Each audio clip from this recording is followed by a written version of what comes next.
जो नेतागण वो होते हैं सिर्फ 5 साल सेवा करते, सेवा ना कि नौकरी। सेवा होती है फ्री करना, उस पर 1.5, 2 लाख 5 लाख तनख्वाह लेते हैं और फिर इनकी 4-4, 5 साल पेंशन लगती है। तो जब इतनी पेंशन ले सकते हैं सिर्फ 5 साल की, तो हम तो 60 साल काम कर रहे हैं ना, क्या हमारा अधिकार नहीं है? हम 60 साल 65 साल काम करते हैं तो हमारा अधिकार है कि हम कुछ ले सरकार से लेके रहेंगे। तो हम सरकार से विनती करते, भीख मांगते हैं कि ये जो सरकार हमारी पेंशन खा गई है, माननीय मोदी से कहते हैं प्लीज हमारी सरकार ये हमारी पुरानी पेंशन बहाल कर दे। और अगर नहीं कर सकते तो अपनी ओपीएस जो पुरानी पेंशन वो छोड़ दे, एनपीएस नई सरकार नई जो पेंशन के हमको दे रहे हैं, एनपीएस न्यू पेंशन स्कीम, वो सारे मुख्यमंत्री प्रधानमंत्री जितने भी नेता सारी वो ले ले, हम भी ले लेंगे। आखिरकार भारत सरकार ने आर्थिक व्यवस्था में बोझ मानते हुए ओपीएस को दरकिनार करते हुए यूपीएस का खाका यानी यूनाइटेड पेंशन स्कीम का गजट आज पेश कर दिया। 194 पेज का ये गजट, इसमें सारे नियम कायदे कानून सबको परिभाषित किया गया है। तो आइए आज के इस वीडियो में समझते हैं कि यूपीएस में भारत सरकार ने किस प्रकार का प्रावधान रखा है और इससे कर्मचारियों को क्या फायदा या क्या नुकसान होने वाला है। साथियों नमस्कार, आप देख रहे हैं स्टॉक प्रॉफिट इंडिया। चैनल में पहली बार आए हैं तो सब्सक्राइब जरूर करें। शुरुआत करते हैं आज के वीडियो की। 19 मार्च को भारत सरकार ने पेंशन निधि विनियामक और विकास प्राधिकरण विनियम 2025 का गजट पेश किया गया है। 1 अप्रैल से इसे लागू किया जाएगा। 30 जून इसकी लास्ट डेट है, यानी 3 महीने का समय है केंद्रीय कर्मचारियों के लिए। वो एनपीएस में रहना चाहते हैं तो ठीक है, या फिर यूपीएस का चुनाव कर सकते हैं। एक बार यूपीएस का चुनाव कर लेने के बाद दोबारा एनपीएस में वापस नहीं कर पाएंगे। धीरे धीरे अन्य राज्य इसी को अपने यहाँ लागू करते हैं या इसमें कुछ सुधार करते हैं, वो आगे देखने वाली बात होगी। अभी ये फिलहाल राज्य पर छोड़ दिया गया है। तो जहां पर भाजपा की सरकार है वहां तो एज इट एज इसको लागू जरूर किया जाएगा। तो आइए इस वीडियो में हम समझते हैं कि इससे कर्मचारियों को क्या नुकसान या क्या फायदा हो सकते हैं। यूपीएस स्कीम के तहत एम्प्लॉइज को रिटायरमेंट के बाद बेसिक सैलरी का 50% पेंशन के रूप में मिलेगा। इस स्कीम में कम से कम 10 साल की नौकरी करना अनिवार्य है। एम्प्लॉय को प्रति माह कम से कम 10,000 रुपये पेंशन की गारंटी होगी। तो जैसा कि हमने इसके पिछले एक वीडियो में आपको एनपीएस के बारे में बताया था, ओपीएस एनपीएस की कहानी, निजीकरण की सुनामी। यदि आपने अभी तक ये वीडियो नहीं देखा है तो इस वीडियो को जरूर देखें। इस वीडियो में हमने बताया है कि किस प्रकार ओपीएस को खत्म करने के लिए एनपीएस और यूपीएस को लाया गया, लेकिन इसमें भी सरकारी कर्मचारी संगठनों के द्वारा एक मांग की गई जिसके तहत सरकार और संगठनों के बीच रार छिड़ती हुई नजर आई।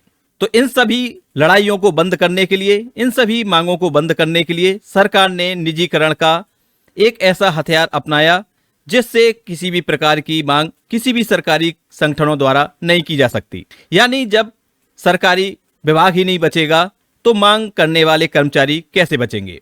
तो इसको हमने डिटेल में कवर किया है। यदि आपने ये वीडियो नहीं देखा है तो इसको आप जरूर देख लें। चलिए शुरुआत करते हैं यूपीएस की। प्रकाशित गजट के अनुसार यूनिफाइड पेंशन स्कीम का लाभ कुछ विशेष सरकारी कर्मचारियों को ही मिलेगा। 1 अप्रैल 2025 तक नेशनल पेंशन स्कीम यानी एनपीएस के तहत जो सरकारी कर्मचारी अभी सेवारत हैं उनको 1 अप्रैल से इस स्कीम का चुनाव करने का विकल्प मिलेगा। 30 दिन के भीतर इस स्कीम को चुनना होगा। एक बार इस स्कीम के तहत आने के बाद दोबारा एनपीएस में नहीं जा सकते। इसके अलावा जो ऐसे सरकारी कर्मचारी जो 1 अप्रैल के बाद सरकारी सेवाओं में आते हैं उन्हें भी 30 दिन के भीतर या 30 जून तक यूपीएस का चुनाव करना है। इसके अलावा यूनिफाइड पेंशन स्कीम लागू होने से पहले जिन कर्मचारियों की मृत्यु हो चुकी है उनकी कानूनी उत्तराधिकारी भी इस योजना में शामिल हो सकते हैं। तो इसके लिए सरकार ने अभी 30 जून तक का वक्त दिया है, यानी 3 महीने। 1 अप्रैल से इस स्कीम को लागू कर दिया जाएगा। यहाँ सबसे बड़ी खास बात है कि चुनने के बाद इसमें संशोधन करने का विकल्प नहीं मिलेगा। जो कर्मचारी यूपीएस को चुन रहे हैं वो बाद में किसी प्रकार के वित्तीय फायदे या नीतियों का बदलाव करने के लिए दावा नहीं कर सकते। अधिसूचना के मुताबिक केंद्रीय कर्मचारी यूपीएस में अपनी बेसिक सैलरी का 10% और महंगाई भत्ते का कंट्रीब्यूशन कर सकते हैं। वहीं सरकार की ओर से कंट्रीब्यूशन के बराबर योगदान दिया जाएगा। इसके अलावा पेंशन गारंटी के लिए बेसिक सैलरी और महंगाई भत्ते पर 8.5% का ब्याज भी दिया जाएगा। मालूम हो कि यूपीएस के तहत न्यूनतम पेंशन गारंटी 10,000 रुपये है, बशर्ते कर्मचारी ने 10 साल नौकरी जरूर की हो। बुढ़ापे की लाठी, ओपीएस को बुढ़ापे की लाठी बोला जाता है और इसकी मांग कर्मचारी संगठन लगातार करते हुए आ रहे हैं, लेकिन सरकार ने अब भारतीय अर्थव्यवस्था पर ओपीएस को बोझ बताया है और इस बोझ को खत्म करने के लिए सरकार यूपीएस के रूप में नई पेंशन स्कीम लेकर आई है। एक कहावत आपने जरूर सुनी होगी, हम करें तो लीला, आप करें तो पाप। तो जिस आर्थिक बोझ की बात सरकार कर रही है वो आर्थिक बोझ सरकारी कर्मचारियों के पेंशन के रूप में लेने से ही पड़ रहा है, लेकिन वो बोझ तब खत्म हो जाता है जब यही स्कीम हमारे माननीय नेतागण ले रहे हैं। ऑलरेडी इस स्कीम को नेताओं के लिए ओपन कर रखा है, लेकिन सरकारी कर्मचारियों के लिए बंद कर दिया गया और उसके पीछे का तर्क यही है कि ये भारत की अर्थव्यवस्था पर बोझ है। तो जिस पेंशन को बुढ़ापे की लाठी के रूप में माना जाता था वो अब इस देश से खत्म होने के लिए कगार पर खड़ी है। 1 अप्रैल से यूपीएस को लागू करने का सरकार ने ऐलान कर दिया है। पिछले कुछ सालों में जिन राज्यों में चुनाव हुए हैं वहां पर ओपीएस की मांग जोरदार रूप में दिखाई दी और यह भी एहसास हुआ कि ओपीएस की बदौलत भाजपा सत्ता को खो सकती है, लेकिन नतीजे आने के बाद भाजपा ने सत्ता में वापसी की। तब से भाजपा को यह एहसास हुआ कि ओपीएस कोई बड़ी बात नहीं है, यदि हम इसको खत्म ही कर दें तब भी हम सत्ता में वापसी कर सकते हैं। बीजेपी को जो सबसे बड़ा डर था वो ओपीएस का डर था, लेकिन ओपीएस ने सत्ता वापसी में कहीं भी रुकावट पैदा नहीं की। हाँ, कुछ वोटों में जरूर अंतर हुआ, लेकिन ये वोट सत्ता को प्राप्त करने में किसी भी प्रकार से रुकावट नहीं पैदा कर सके। तो यही कारण है कि ओपीएस को सरकार ने दरकिनार कर दिया है।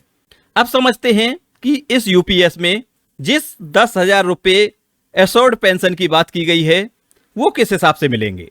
19 मार्च को जारी हुए गजट के अनुसार कर्मचारी की रिटायरमेंट के बाद 60% एक मुश्त राशि निकालने का प्रावधान रखा गया है, बाकी 40% राशि पेंशन के रूप में मिलती रहेगी। जिस प्रकार सरकार यूपीएस को लाई है तो आप ये कह सकते हैं कि एनपीएस और यूपीएस दोनों मौसेरे भाई हैं, यानी चोर चोर मौसेरे भाई। चाहे एनपीएस के रूप में सरकार कर्मचारियों की चोरी कर रही हो या यूपीएस के रूप में, दोनों ही स्कीम किसी भी प्रकार से कर्मचारी के लिए बेहतर नहीं है। आइए इस चीज को हम डिटेल में समझते हैं। केंद्र सरकार में कार्यरत लगभग 23 लाख कर्मचारी जो एनपीएस में इस समय शामिल हैं और उनको एनपीएस के रूप में सरकार द्वारा ठगा जा रहा है। यह ठगी यहीं बंद नहीं होती है, अब यूपीएस के रूप में इससे ज्यादा अच्छे तरीके से को ठगने का कार्य किया जाएगा। आइए इस चीज को समझते हैं। पीएफआरडीए द्वारा लगभग 194 पेज का ये जो गजट आया है, इस गजट की लिंक हम वीडियो के डिस्क्रिप्शन में दे देंगे। आप इस राजपत्र को जरूर पढ़ें, इससे आप बेहतर समझ पाएंगे कि यूपीएस और एनपीएस किस प्रकार से कर्मचारियों के लिए भला नहीं कर सकते।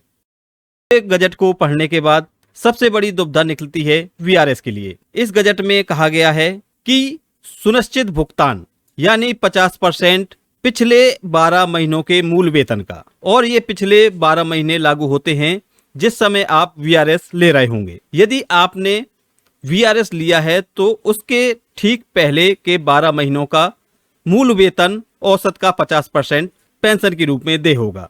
यहाँ तक ये बात बिल्कुल सही है, लेकिन सबसे बड़ी उलझन तब पैदा होती है जब ये वीआरएस लेने के बाद, यदि मान लीजिए आपने वीआरएस 50 साल की उम्र में ले लिया तो वीआरएस लेने के बाद पेंशन शुरू हो जानी चाहिए, लेकिन यहाँ पर ऐसी सुविधा नहीं है। ये पेंशन शुरू होगी जब आप 60 साल पूरे कर चुके होंगे, यानी वीआरएस आपने 50 साल की उम्र में ले लिया, लेकिन पेंशन आप 60 साल पूरा होने के बाद ही प्राप्त कर पाएंगे।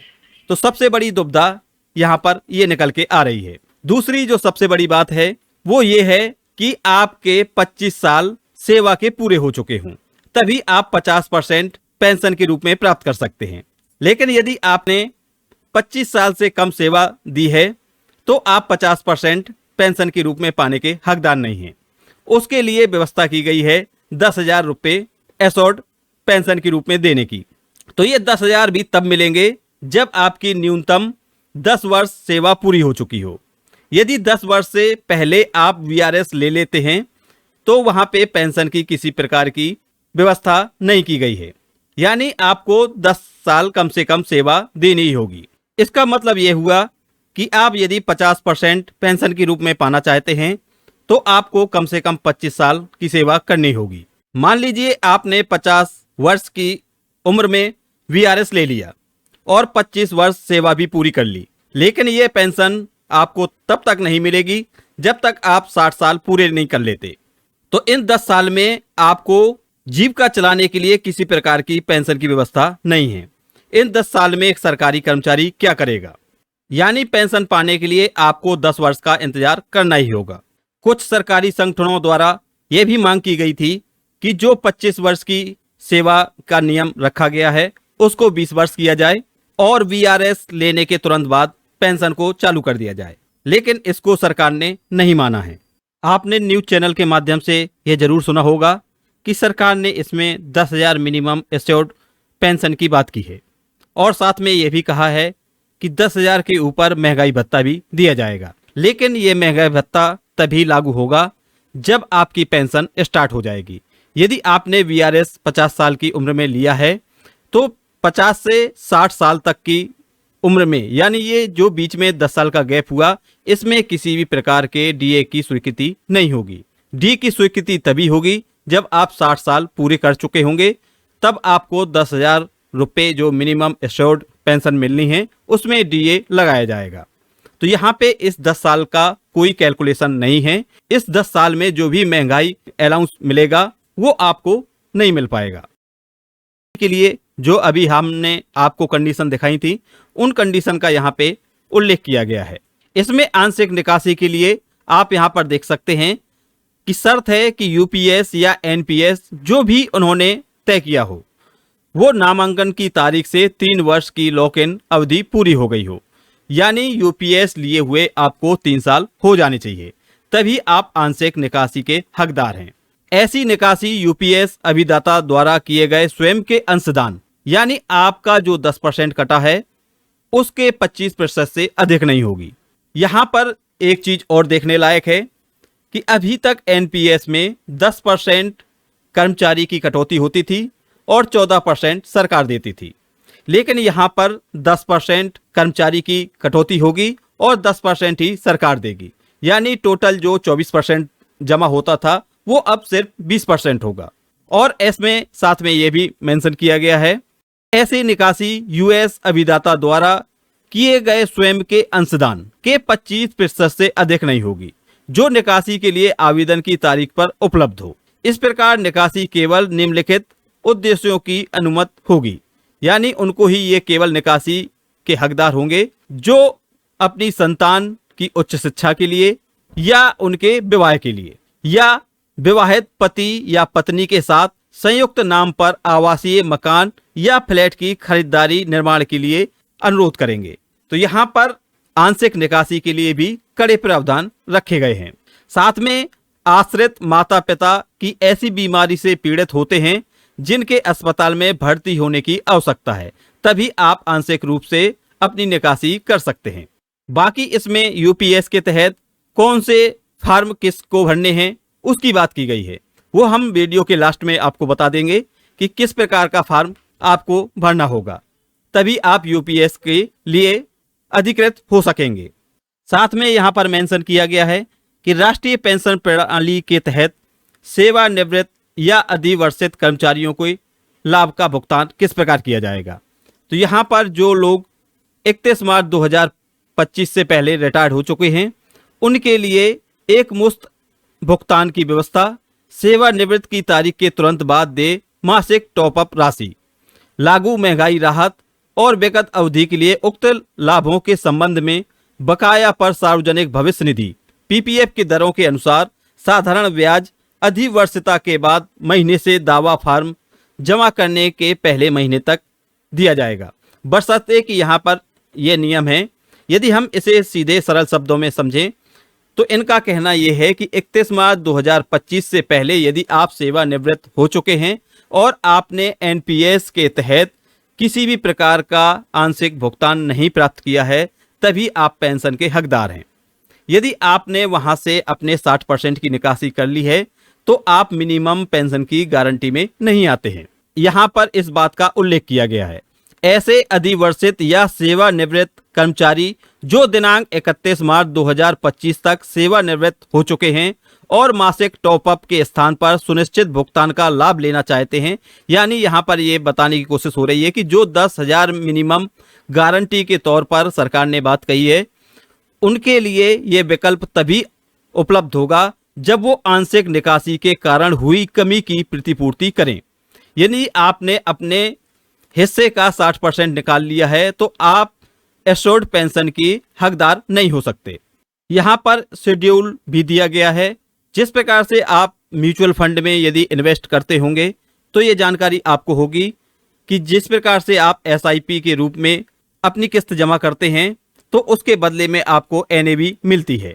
तो वही एनएवी यहाँ पे दर्शाई गई है कि 2008 में एनएवी की कीमत क्या थी। यहाँ पर 10 रुपये 0.0169 रुपये थी, जो कि धीरे धीरे घटती बढ़ती रहती है। ये पूरा का पूरा पैसा शेयर बाजार में लगता है और शेयर बाजार में एनएवी मौजूदा बाजार की स्थिति के अनुसार घटती बढ़ती रहती है। तो वही सीट यहाँ पर दिखाने की कोशिश की गई है। गजट में लास्ट में कुछ उदाहरण भी दिए गए हैं।